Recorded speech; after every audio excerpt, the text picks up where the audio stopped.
Christian Boot Camp, a Back to Basics Bible study led by the Reverend Dr. B. Kevin Smalls.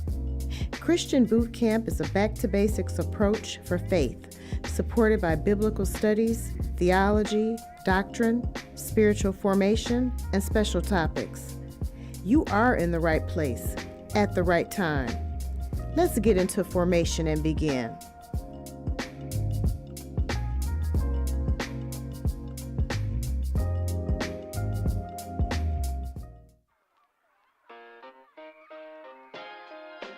Hello, I'm Preston Boyd. And I'm Jean Boyd. And we just want to extend an invitation to you to come to Hope United Methodist Church and utilize our food pantry. We're here on the first Saturday of each month from the hours of 10 a.m. until 2 p.m. If you are in need of food assistance, we ask that you call and make a reservation. Our number is 248-356-4408. Be blessed and have a great day.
Hello, I'm Reverend Kevin Small, Senior Pastor here at Hope United Methodist Church, and I'm coming through just to thank you for the way you have responded to our Resurge Generosity Initiative.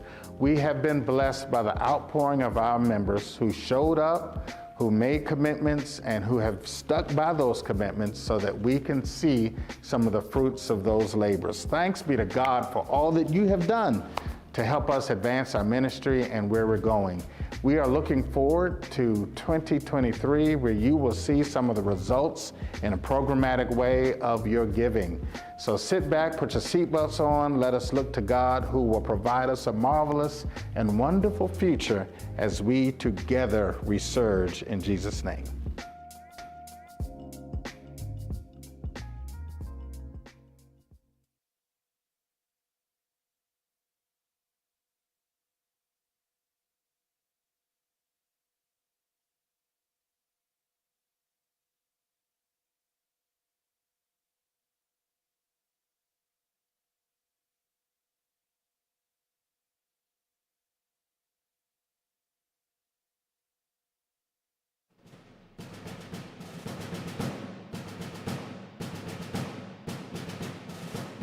Welcome to Christian Boot Camp, a Back to Basics Bible study led by the Reverend Dr. B. Kevin Smalls. Christian Boot Camp is a back to basics approach for faith, supported by biblical studies, theology, doctrine, spiritual formation, and special topics. You are in the right place, at the right time. Let's get into formation and begin.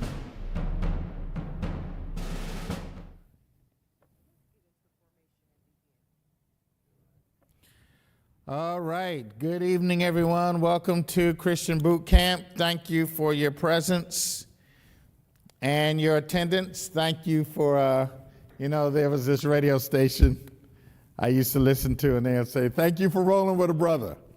Thank you for letting a brother roll." So thank you so much, though. And we're glad to have you all here in the house. Let me make sure I got all of us situated and squared away and tuned in, tapped in, and turned on. So I do have our Facebook Live community, and I've got our YouTube Live. And my Facebook Live is 16 of you, or 18 now, and YouTube we have 27. So we're going to lift tonight. Now, let me say that this is Christian Boot Camp. For those of you who are new, this is not what I would call, hey, Greg, come on in. Dr. Simpson, it's good to have you here. Greetings, everyone. This is not what I would call elementary or new or beginning Christian concepts. We're kind of going hard here, exploring concepts. That's what we're doing. Now, some of these concepts, in all honesty, are going to be tough for some. And I get that. I want to be clear that I am not trying to indoctrinate any of you in one way of thinking or another, but I do want to challenge some of the things that we have come to know as truth. And the real way to arrive at truth is to have a broad range of conversation. The majority of Jesus' ministry, in fact, was talking theory with the Pharisees and the Sadducees. They were always in boot camp, if you ask me. So that's kind of what we're doing here. And we just wrapped up Black Theology and Black Power from one thinker. We didn't really explore the other thinkers, J. Deotis Roberts and many, many other contributors to liberation theology as it is seen through the eyes of Black people. James Cone is not really a reconciler. He's almost a either is or it's not. And of course, for James Cone, Jesus is Black. And to know Jesus, you have to know him as a Black man. Now, James Cone was not without his critique. Some of his students critiqued him about the absence of women's issues and recognizing the struggle of women in the context of his writing. So his writing was very androcentric, if you will. It's very almost male-dominated. Or patriarchal, if you will. So there were some of his students who emerged in at Union Theological Seminary. They emerged as the critique of their teacher, but also the establishment of a newer branch of theology called womanist theology. And we'll talk about that momentarily. So let us pause and ask God's blessing as we begin. Lord, for this evening, we do thank you. We thank you for grace, mercy, and the ability to come and have conversation one with another. In Jesus' name, amen. All right, we have the Reverend Dr. Robin Deese in the house, who is the Bishop of the North Georgia Conference, and knowing her, she probably doesn't want me to call her out. She's so modest, but we do have Robin Deese, who is Bishop Robin Deese of North Georgia. Also, Reverend Reggie White is here. I am honored. These are very close and dear friends, and they will pull me up when I get wrong with this thing, so trust me on that. Let me talk a little bit about, first, my ineligibility to have this conversation. I do not profess to be an expert on feminist thought or womanist thought. There are experiences that I am incapacitated to know and to deeply understand because I come from a male perspective. And I'm aware of that. So I don't mean to suggest in this conversation that I am an expert and all-knowing in these regards. Actually, any subject that we discuss in boot camp. What I want to do is introduce some thoughts for us. And I think so far this year, February, we've looked at Black theology, Black power. March, this is Women's History Month. So I thought we would examine over the next 4 weeks.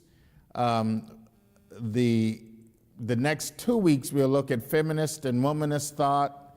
And the last 2 Mondays, we will look at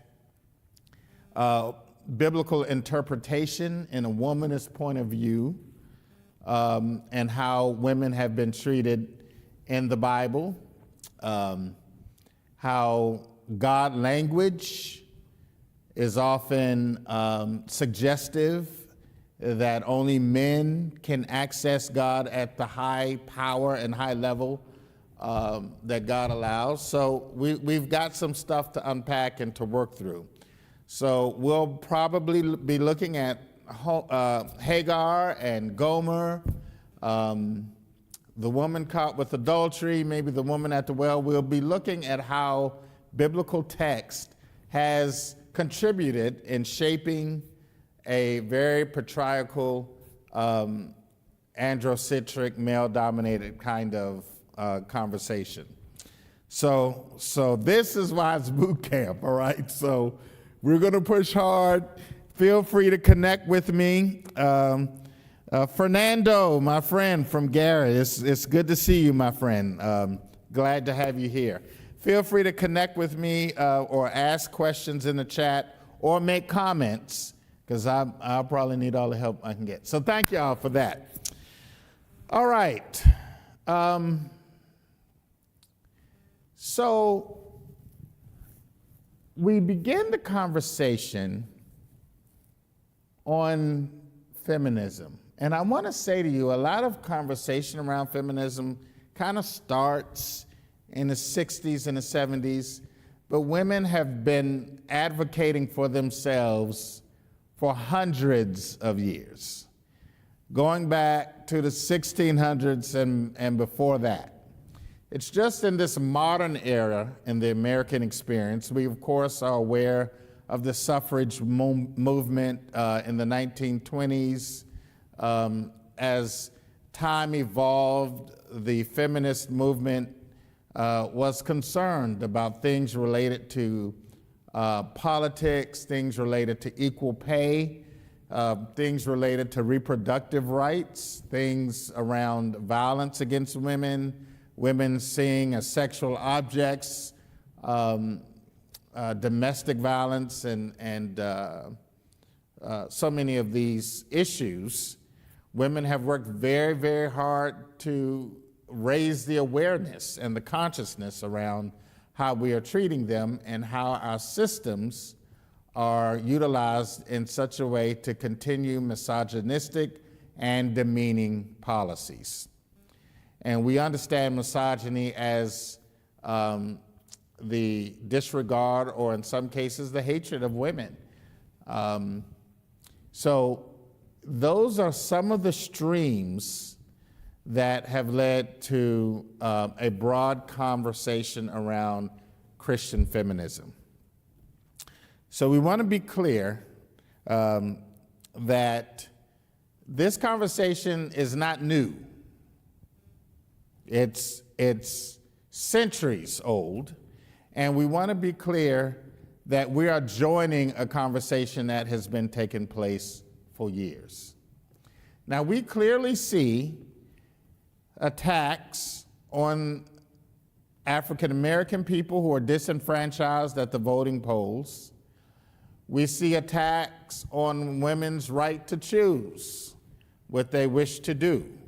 And this is not agreed upon in any race. For example, there are many African Americans, there are many African American clergy that are adamantly against abortion as well. So these conversations intersect with three things: race, class, and gender.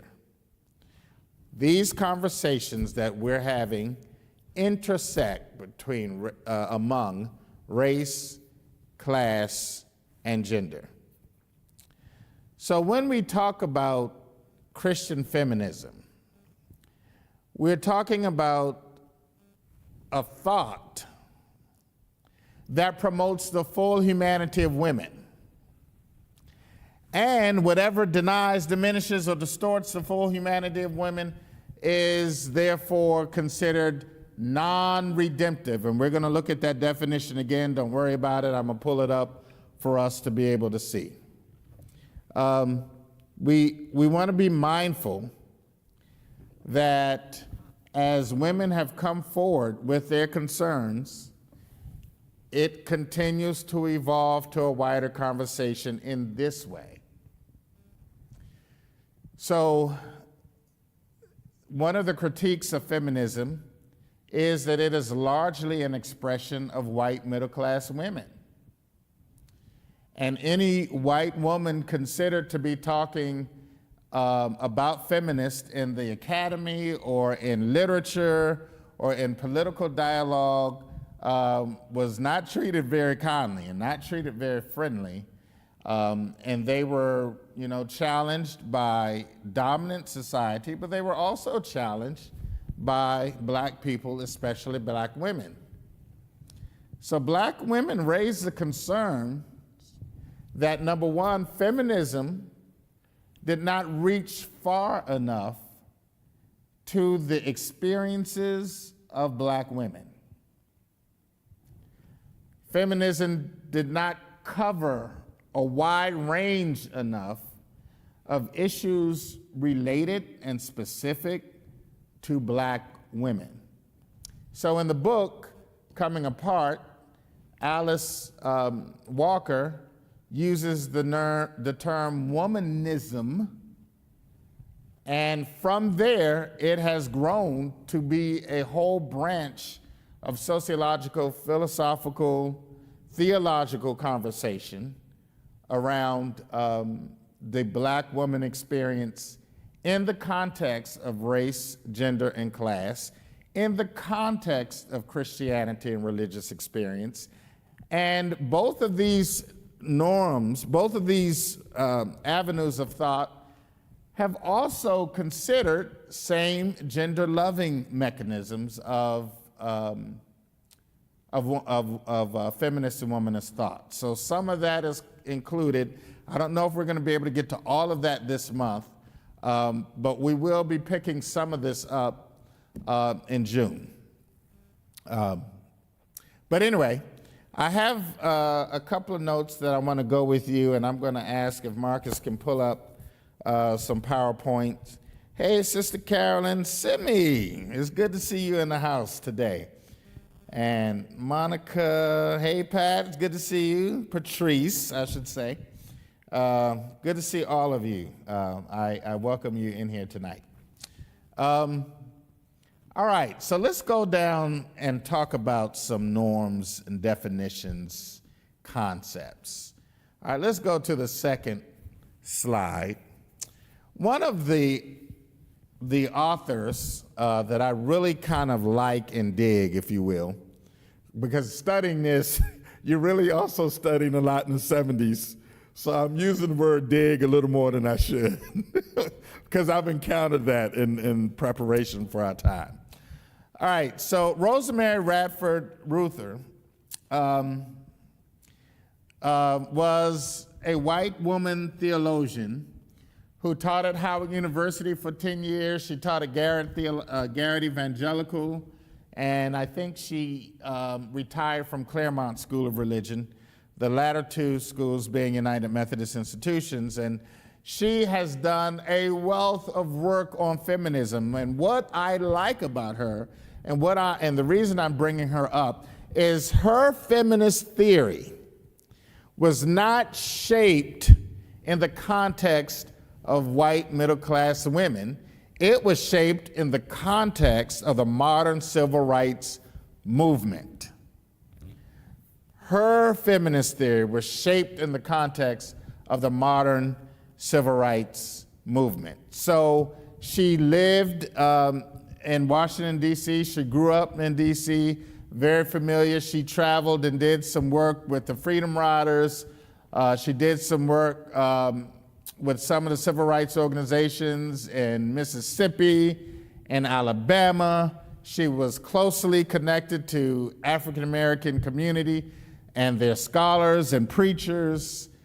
So in my opinion, she had a very wide range of experience in the Black community. And again, she taught at Howard University Divinity School for 10 years, and she's worth reading. Again, you won't agree with everything.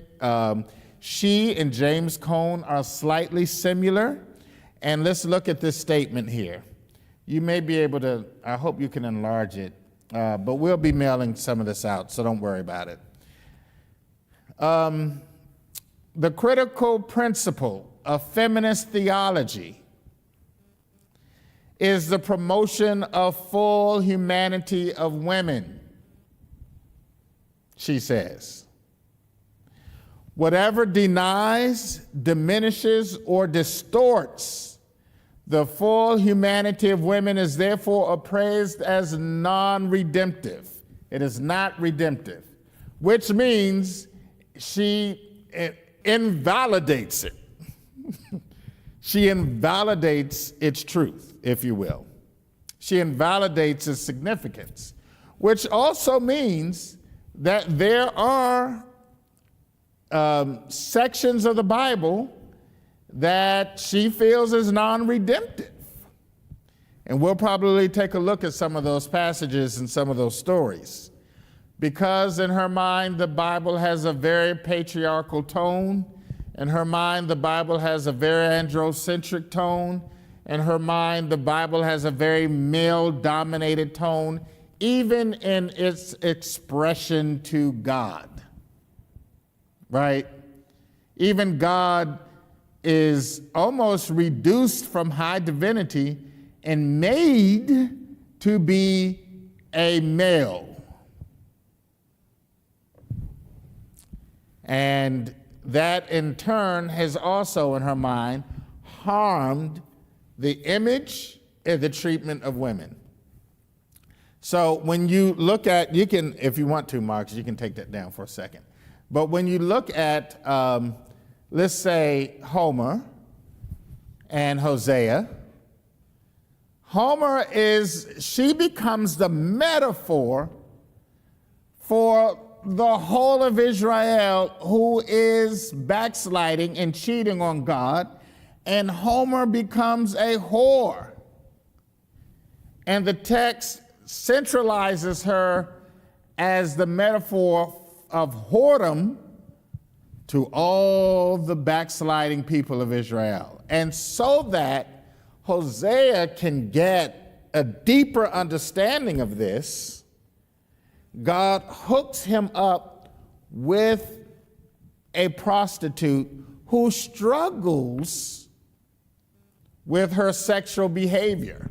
Even after the marriage, apparently she goes back into some of the ways of her life, and he gets up and he goes to get her and to redeem her and to bring her back home. And this is what God is saying that is his plight. Now that you understand this, Hosea, now you can preach it. So feminist thinkers struggle with that whole dynamic of how a woman has to be lifted up before a whole nation. A whole nation. A woman represents a whole nation as a whore. Now, we also see the woman who is caught in adultery. If I can pursue some of this feminist thought. Y'all out, y'all. Reverend Hoover, it's good to see you. Hey, Rosemary. Sister Carolyn, always good to see you. So, the woman caught in adultery. Y'all stick with me here. The woman caught in adultery is about to be stoned.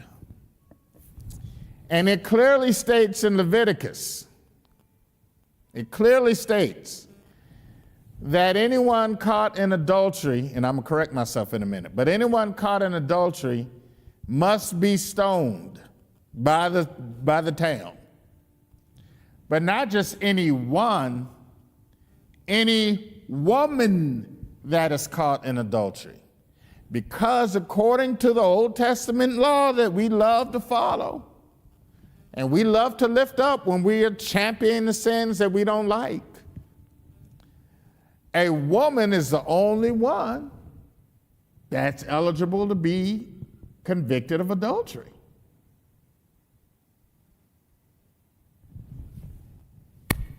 So your feminist and your womanist thinkers question these things.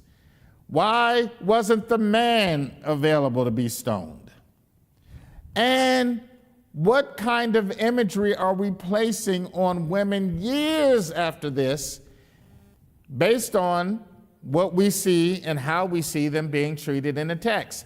And it's not, now, of course, today we don't bring people in a town square and we don't bring women in a town square and stone them, but let me tell you, it's a double standard.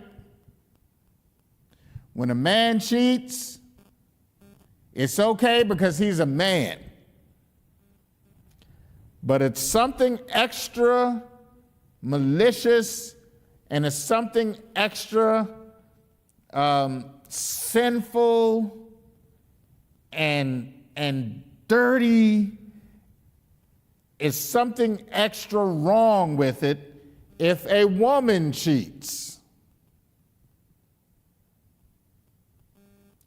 And a woman is shunned by not only the man, but the family and the community and everybody else. Now, he gets a pass because he's a man, and that's what men do. Men cheat. Men, that's what men do. But a woman should never, ever cheat. She becomes something other. She becomes worse than a sinner.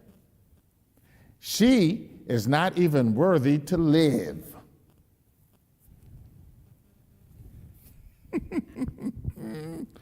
All right. Boo campers, are you in here? She's not worthy to live. She is so bad and so beyond redemption that she is not worthy to live. And it's not until Jesus comes and stops this foolishness. Jesus comes and redeems this woman. And now women are beginning to see, especially wominists, are beginning to see that Jesus actually, if you followed me with James Cone, Jesus came to deliver the oppressed, to set at liberty the oppressed. Now, women are able to see where Jesus is setting at liberty women. And women have evidence in their minds that Christ is either a feminist, and clearly Christ is a womanist. Because Christ believes in the whole salvation of women.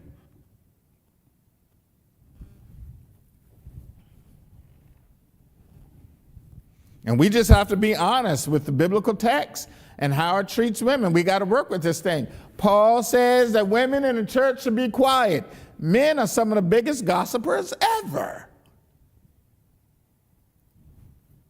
But you say that all women have to be quiet and they got to wear this on their head. And to this day, there's some churches that believe women should not be preaching, women should not be talking. I grew up in a day, and some of y'all did, in some expressions of faith, women could not come into the pulpit. They had to give the announcements from down there on the floor. The pulpit was for honor, integrity, purity. And women could not enter the pulpit. They could give the announcements, but they couldn't come up in the pulpit. Luke also makes it clear that Jesus was significantly funded, his ministry was funded and supported by women. If you ever look at the table, Da Vinci's Last Supper, it's not 13 there. It's 14 at that table. It's Jesus, the disciples, and a woman. And we love to hang that picture up in our, offices or wherever, our homes or churches. But there was a woman, and the woman was next to Jesus. So there has been a very clear emergence of redeeming the woman and doing so in the context of biblical text. So we're gonna continue to kind of look at this. Marcus, you can pull this up for a little bit. Hey, Karen, welcome. Good to see you. Sister Glorious, good to see you. Hey, Pat. Debbie, hello all of you, welcome.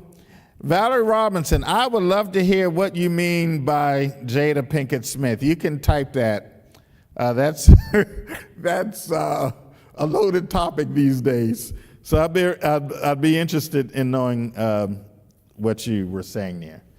All right, let's look at the second conversation by Dr. Ruther, who, by the way, just passed away. Hadn't been a year yet.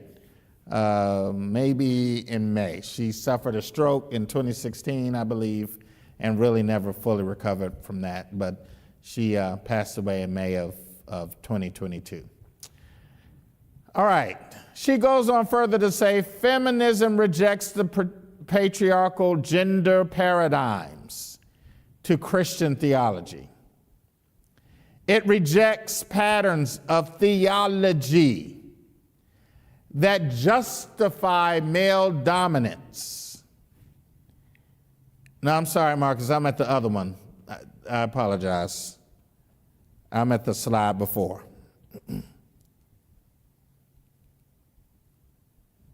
There we go. I'm looking at number 2, everybody. I only read number 1, but here's number 2. Feminism rejects the patriarchal gender paradigms to Christian theology. It rejects patterns of theology that justify male dominance and female subordination, such as exclusive language for God. Imagining God after social roles of male dominance, viewing males as more like God than females. So let's stop here, Marcus, for a second, but we're going to come back to the same screen in a minute. This is a very important statement. For years, people thought that God was male, which means that God had male genitalia, and women were therefore some kind of secondary class citizen. God was cloaked in male dominance.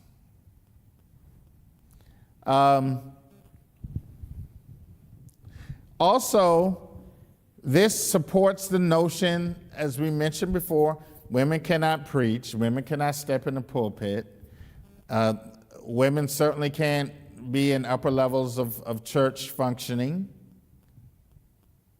There are some people to this day, I have to call this out, there are some people to this day that want nothing to do with a female pastor, a woman pastor. To this day. There are some of our congregations that have never had a senior pastor before. And that's just in the context of church. There are still plenty of places and spaces that qualified women are not allowed to serve. Yet, in John 4, Jesus has a whole full conversation in public in a dangerous territory for a Jew, Samaria. And in this conversation, he talks to this woman in public, and Jews did not. There was no public talking of men and women. Jesus, number one, goes through Samaria, talks to this woman, and evangelizes her and intimately calls out some of the aspects of her life. And out of all the women and men that Jesus has encountered, she's one of few, if not the only one, that immediately goes with the task of preaching. Come see a man, she says, as a Samaritan. Come see a man that told me everything about myself. Could this not be the Messiah? She's really one of the first persons to roll out. We're only in John 4. The disciples hadn't done it yet. The 12 men didn't roll out there by themselves, inviting people to come back and listen to Jesus. They were very much around him and attached to him, but we don't have evidence in this section in John up to the 4th chapter. Now, we do know where Jesus sent them out, but even then he sent them out by twos. This woman goes alone.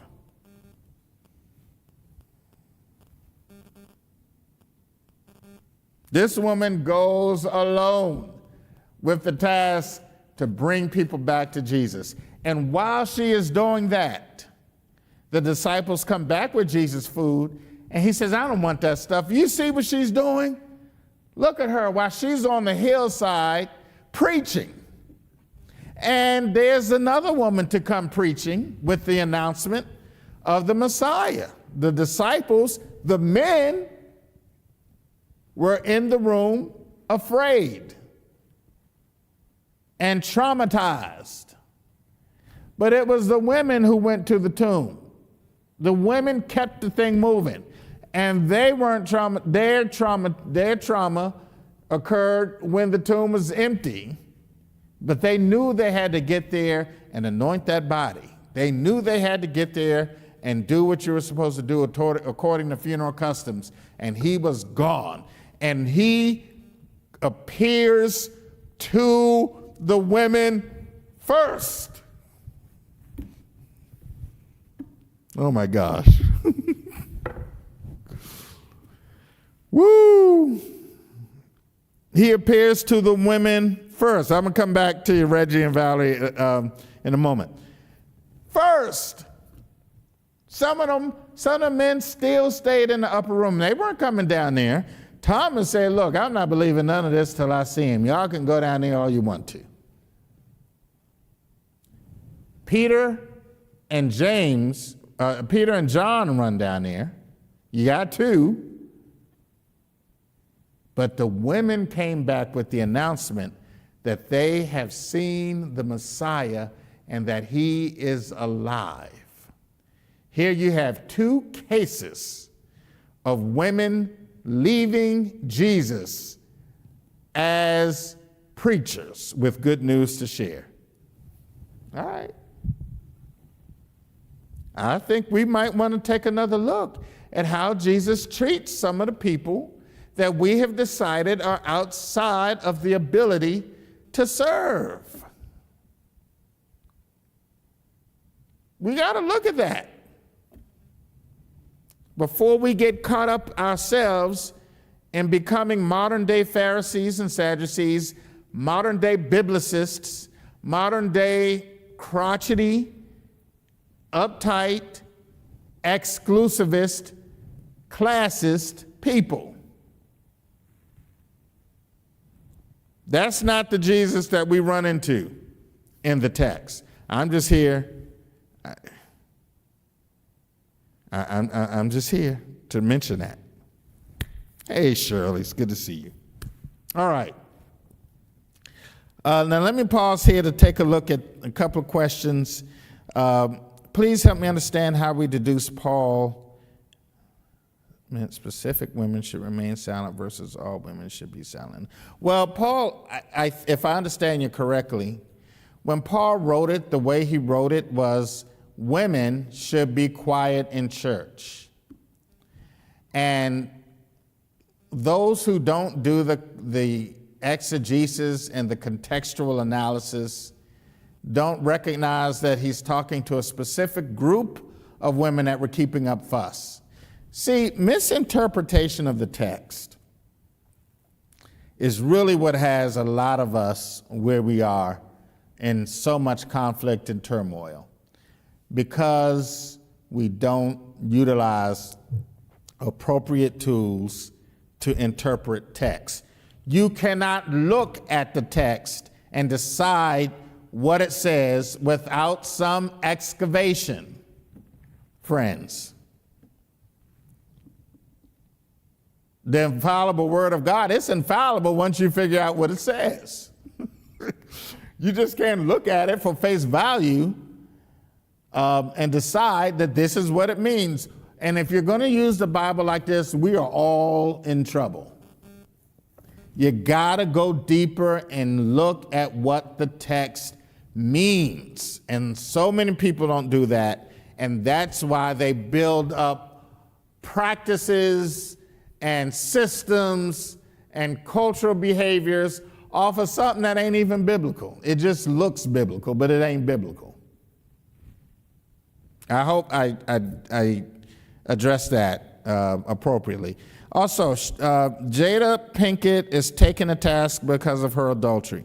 Every day she is raked over the coals at the Oscar. Several jokes about her entanglement. The community is still angry because Will forgave her. I don't. First of all, my first comment about this is, while they're superstars and all of this, it's really none of our it's honestly, it's none of our business. You know, I don't know why she felt it necessary to go and publicly confess this or publicly address this with him, who was clearly distraught.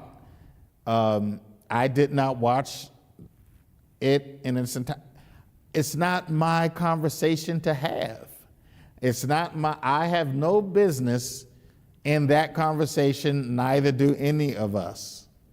I don't know what the context of their marriage is. I don't know what they've agreed to do.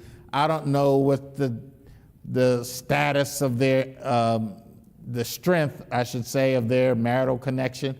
I don't know. And the reason I say this, folks, is because sometimes the people in the marriage don't know what's going on. Okay? Sometimes the people in the marriage are just as confused as anybody else. It's very confusing and complicating when you're trying to manage marital discord. That is tough, difficult work. And to air all of this out in public, I think is most unfortunate. Number one, they're children, that's none of our business. And we don't have we don't have a right to it, in my opinion. So I don't know nothing about her and what she did to whom and what he may have done. And I don't know what the status of their relationship was when it happened. I can imagine that it was very debilitating emotionally. It was a traumatic thing to experience from everybody involved, as infidelity often is. I just pray that they seek the therapeutic support that they need and kind of keep that. It's hard to be married in front of everybody. You know, there is a such thing. The marital life is a confidential life. It's a confidential life. There are some things that only belong to the two of you. Even your kids are up in some stuff they ain't got no business being in. They don't own your marriage. Okay, I'm talking too much. All right, so let me just move on. But that would be my response to that. But you're right, you're absolutely right. And let me not overlook what you're saying. We see a woman being dragged she is being dragged because she had an affair. Absolutely right. And she is being ridiculed and teased because the language she used was entanglement. And men, apparently, men are known to do this all the time in the public eye. And here a woman does it and she pays a very hefty price. You're absolutely right on that. And that is a form of misogyny.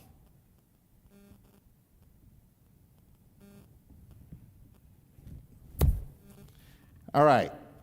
Sheila, hey, so often text is explained as it is written. It seems that the only time the context is mentioned is on verses that are questionable, such as women should be quiet. Absolutely. We all have to do the work of really here are the things you have to study when you're looking at a text. Number one, you want to pay attention to words, because words don't always convey the same meaning that they do in American English. It may be a similar word. For example, in Greek, the word love has 4 or 5 expressions of it. When we say love, it covers a lot of things. But there's agape, there's eros, there's philios. There are all kinds of different angles of love in Greek language. And in American English, love kind of, it covers a lot. So you can, when you're studying the text, one word, you can look at it and think it means one thing, and it actually means something altogether different. So that's why it's good if you don't have it, to get a study Bible. These things will kind of help in pointing the direction. Even though they don't pay me, I will encourage a HarperCollins study Bible. They're really good with this. Also, you want to look at the cultural practices. We call it looking behind the text. Looking behind the text. What are the cultural practices? Why was it such a big deal, for example, that they ran out of wine at the wedding? What's the big deal? There was too many people, and first come, first serve. That's an American cultural practice. But in this day, it was highly embarrassing to run out of wine, and it had deeper meanings for the couple. We got to look at the cultural impact of a text. And every text has a cultural situation, like the funeral situations. So when Jesus is late, Lazarus is already in the tomb. What is all of that about? Why was that so fast? Why is there a stench already? Why was he delayed? What was happening that everybody was there? all of that. So it's kind of good to look at practices. The feeding of the 5,000. Where was everybody going? Why was there so many people there? And why didn't they have something to eat? It's good to look at all of that. You need to look at that before you start deciding what the text means. You also need to look at the political realities. Remember, the Bible is written in the context of real events. So it makes a difference who Pontius Pilate is in the context of Roman government as it relates to the Jewish community. You really should know the relationship between the Roman people and the Jewish people, the secular people and the religious. You should know what the relationship is between Jews and Gentiles. You should know who the Gentiles are. So all of these things are worth kind of looking at and studying. Yes, Dr. Smothers, unpack the text. That's exactly what you have to do, all right? Otherwise, you'll be twisted up in all kinds of confusion. All right, if we can go back, Marcus, to that same page.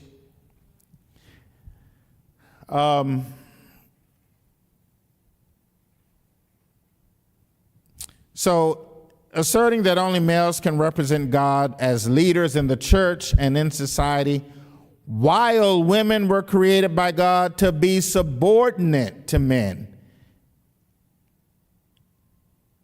To be subordinate to men. Okay, you can take it down, Marcus. Thank you. It's got to be tough to grow up thinking that you are less than. Your being is less than everything else. It's got to be tough for that. All right? And so feminism redeems the woman and supports the integrity and the character and God's desire for the women to be right along there with the men. And Paul says it, y'all, while you all are not wanting a woman preacher. In Christ, there is male nor female, Greek nor Jew, slave nor free.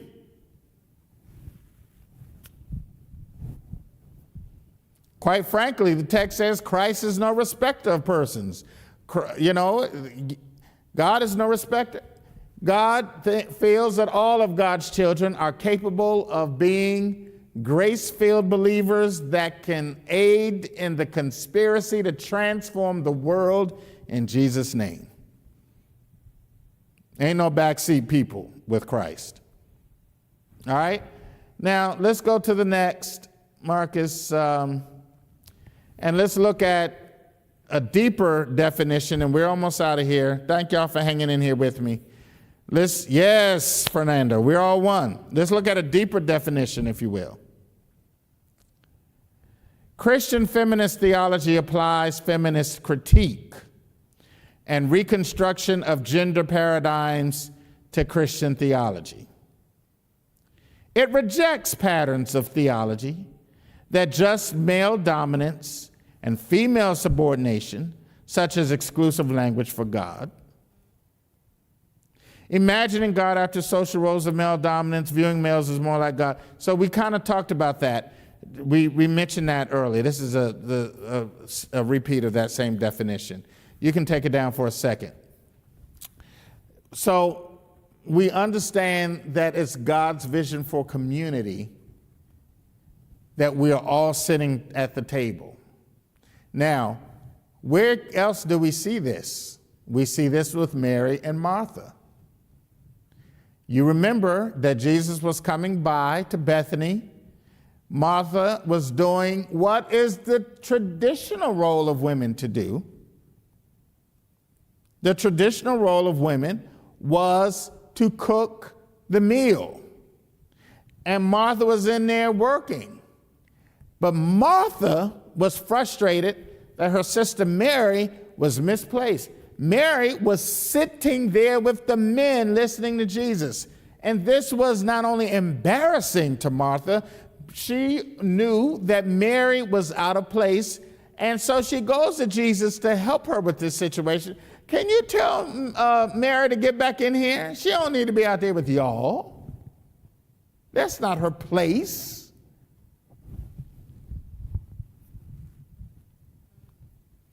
Now, how many of y'all know what Jesus said? Martha, you worry about too many things. Mary has made her choice. Listen, and I will not take it away from her.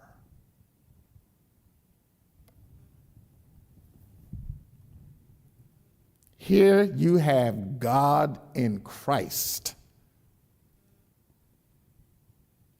not going along with the status quo to make subordinate Mary. We must continue to engage in the same way. That's right, majoring in the minors. So I just want to say that this is the bedrock of the practice of challenging some of these norms that have been harmful to women. Some of these norms that men have participated in making sure women are behind or underneath or below. We still get to choose for them in so many minds of men.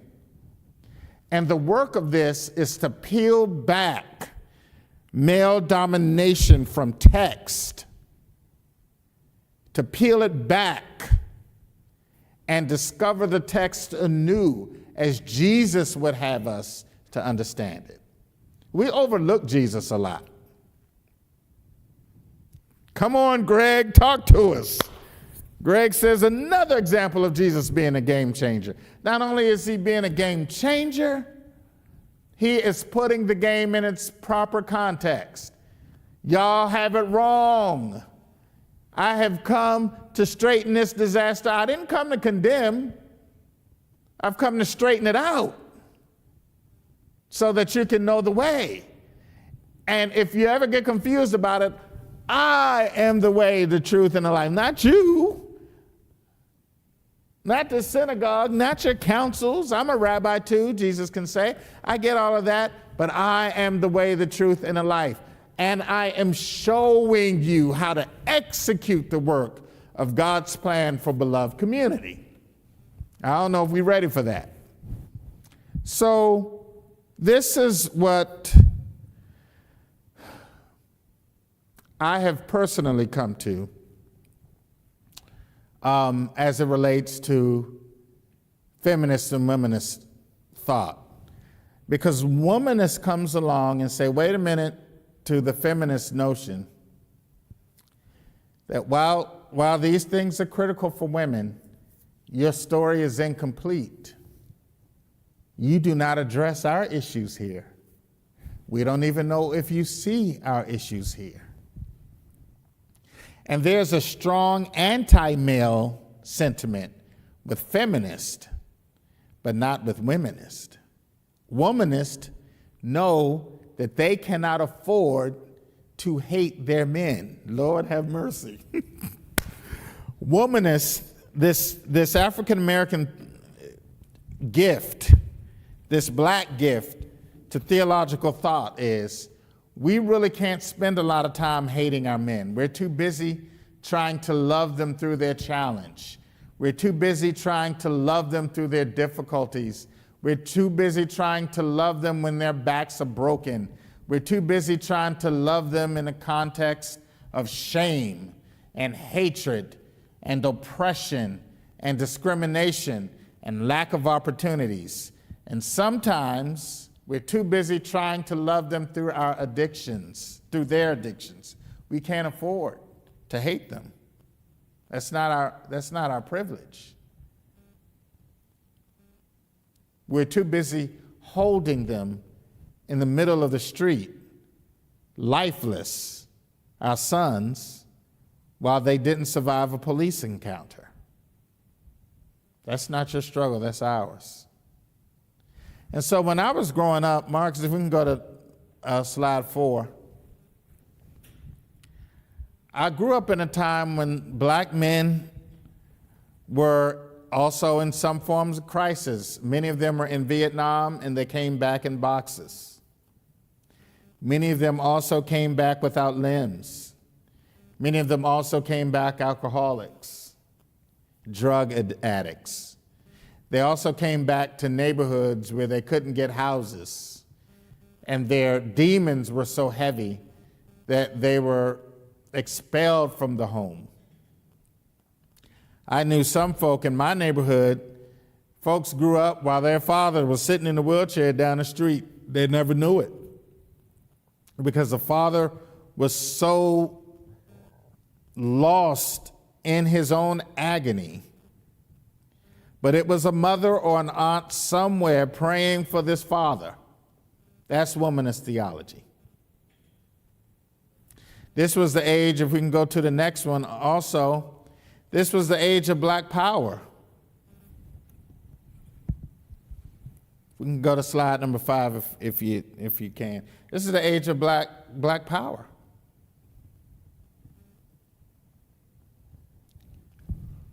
This is an age where men were trying to redeem their identity. They were trying to recognize that black is beautiful. They were trying to reclaim their neighborhoods. They were trying to confront the vicious realities of police brutality. I grew up as a child in this context.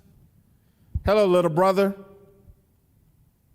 You know, I grew up with them speaking life to us, men. And sometimes these men were killed. From Martin Luther King down to Fred Hampton to Malcolm X. If Vietnam wasn't killing our men, if you will, if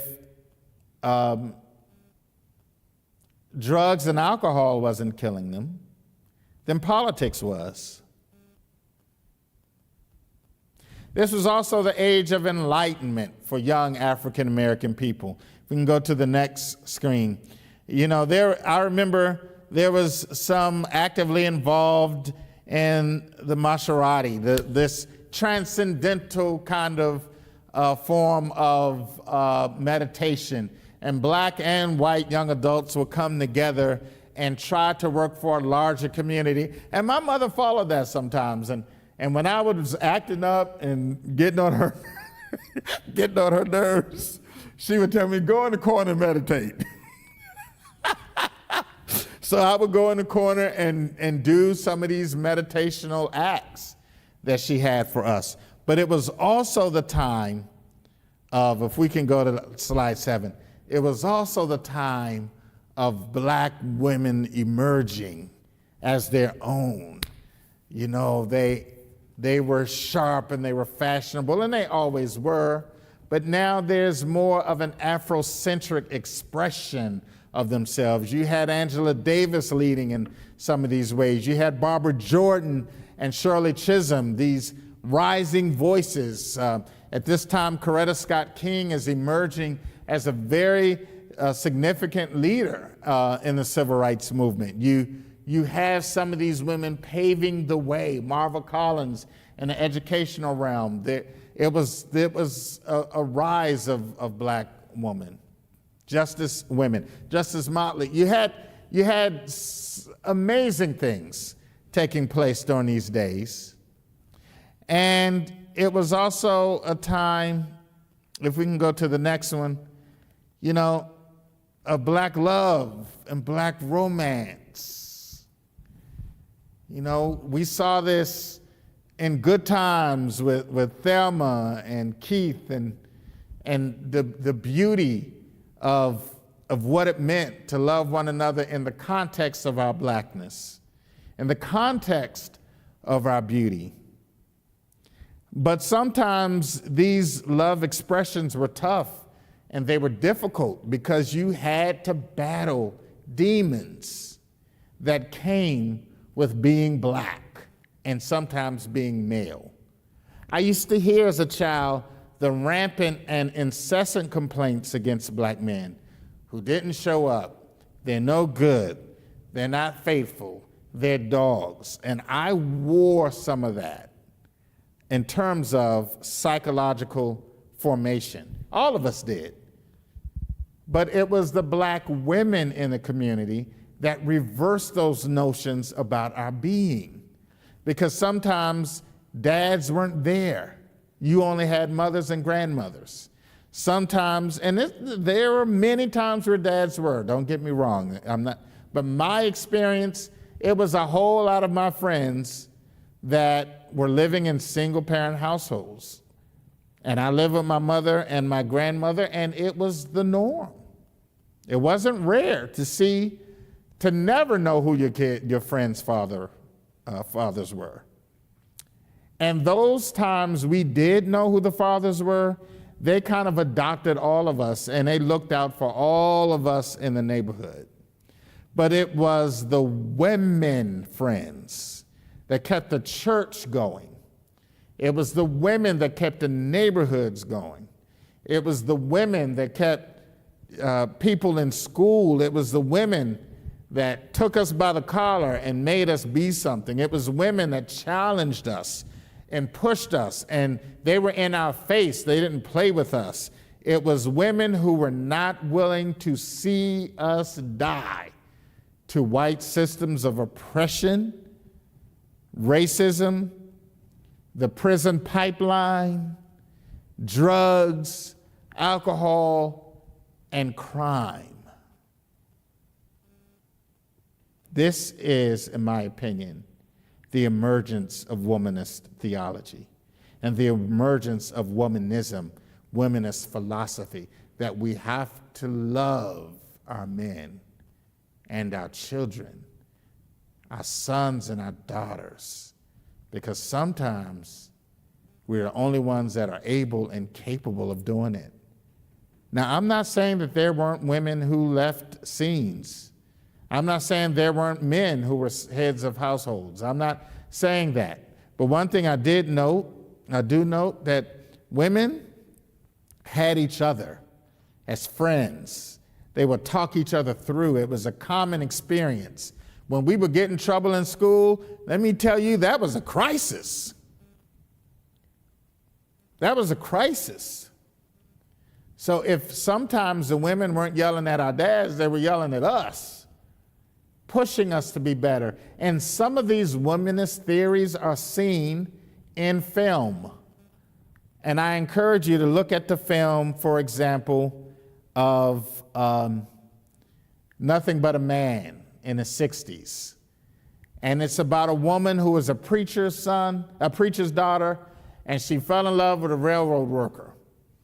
And the way he would be treated would make him so angry sometimes. And sometimes I think he would really be mad because she wasn't mad. She didn't see him as an angry lion. She saw him as a gentle soul that needed to be loved. And he struggled with his identity in the context of his marriage, in the context of his relationships. He struggled with his identity in the context of her daddy, who was a preacher, an educated, established black man, and he wasn't. But she was in the middle of this daddy and this husband trying to reconcile family. We see this womanist theory in If Beale Street Could Talk. If you've not seen it, I encourage you to check that movie out. We see this as a man who goes to the store and is police profiled in front of his woman and demeaned in front of his woman, and she stands up for him, which in his mind continues to be a form of demeaning him. So he lashes out at her verbally. And she has to absorb all of this and understand the mind and the heart and the soul of her man and her sons and her children, and love him through these kinds of things. Some of us men are strong and still standing with some decent level of health because of the nurture and the support and the no nonsense, I tell you, of the black woman. And for me, it is my experience of how I have encountered black womanists in action. So we all have somebody to thank tonight. And if you look at this last slide, it suggests, and I leave it here for you, womanism is a social theory based on the history and everyday experiences of black women. It seeks, according to the womanist scholar Layli Maparayan, to restore the balance between people and the environment, nature, and reconcile human life with the spiritual dimension. Writer Alice Walker coined the term womanist in a short story, Coming Apart, in 1979. Since Walker's initial use, the term has evolved to envelop a spectrum of varied perspectives on the issues facing black women. And next week we will explore some of those very concepts in deeper detail. But there is feminism at work, and we need to hear some of the exhortation from feminism. But there's also a branch of womanist thought, and we need to hear that. We need to hear those stories, and we need to make sure that those voices are still being spoken to us. We need to make sure that Toni Morrison is not taken off the shelf. Zora Neale Hurston is not taken off the shelf. Alice Walker is not taken off the shelves. We still have stories that we have to tell, lives that we have to mold, mentalities that we have to shape, children that we have to love, women that we have to love and care for, and women that we have to be loved by and cared for. That's the spiritual dimension of this, is undergirded in love. And quite frankly, I don't see how you can get any more Jesus than that. When Mary went to Elizabeth, that was a womanist experience.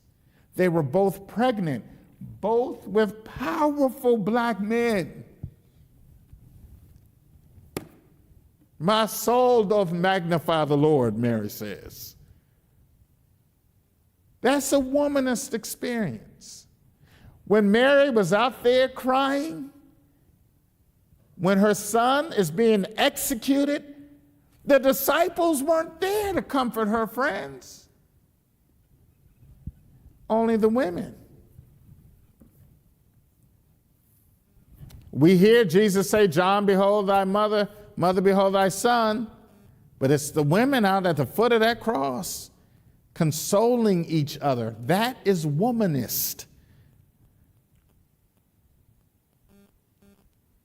And when nobody went to the mangled remains of their child and of the young man in the community, i.e. Jesus, it was the women who went to take care of it.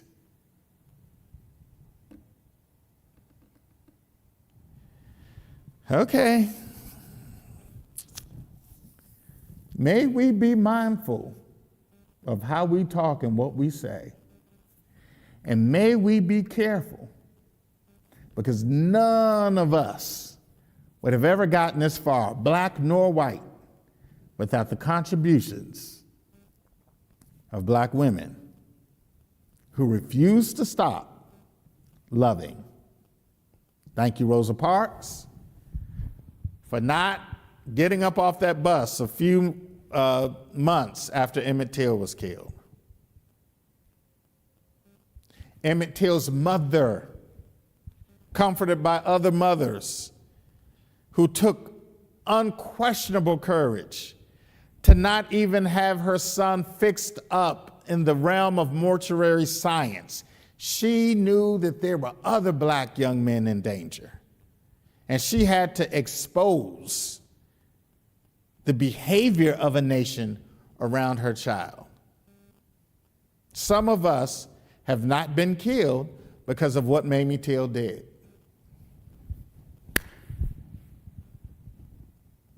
May the Lord be with you. May the Lord be with us as we carry on.